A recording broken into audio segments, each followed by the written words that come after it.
torture la plus cruelle au monde se déroule. Les vêtements de l'homme sont lentement retirés. Du gel douche est ensuite appliqué sur ses bras, les recouvrant entièrement. Un réveil est accroché à son cou et un anneau en métal entoure son bras. Une valve s'ouvre, forçant son bras à l'extérieur. Il pousse immédiatement un hurlement terrifiant qui s'interrompt quelques secondes plus tard. Car dehors, la température est inférieure à -100 degrés Celsius, un froid polaire. Une minute s'écoule avant que son bras ne soit ramené à l'intérieur, devenu aussi fragile que de la porcelaine.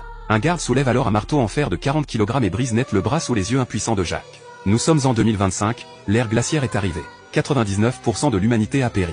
Les 2% restants ont tous trouvé refuge dans un train en perpétuel mouvement. Ce train abrite un écosystème indépendant et une hiérarchie sociale. Les riches occupent les wagons de première classe et mènent une vie agréable, dégustant des repas étoilés chaque jour. Les pauvres s'entassent dans les wagons crasseux à l'arrière, se nourrissant de barres énergétiques envoyées par les wagons de tête, et ce depuis 17 ans. Des soldats montent la garde, prêts à les rouer de coups au moindre faux pas. Pire encore, les enfants assez grands sont emmenés vers l'avant du train. Un homme, ne supportant plus qu'on lui arrache son enfant, se débat contre les soldats, en vain. Bouclette s'apprête à être punie pour ce soulèvement, comme on l'a vu au début. Une femme des wagons de tête brandit alors l'arme du rebelle et commence un discours. Tout le monde veut se révolter. Un jour, les gens en ont assez de leur vie à l'arrière et décident de se soulever. Le héros Cola examine discrètement l'arme d'un soldat et constate qu'elle semble vide.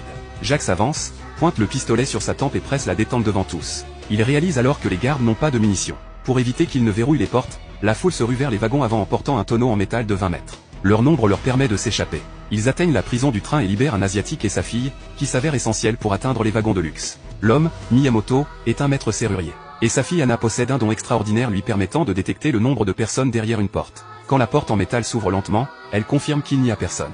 Avec leur aide, les chances de réussite augmentent. Ils parviennent rapidement au 4e wagon où la nourriture est produite. Jacques grimpe sur une machine et découvre avec effroi que les barres énergétiques consommées pendant 17 ans sont faites de cafards écrasés.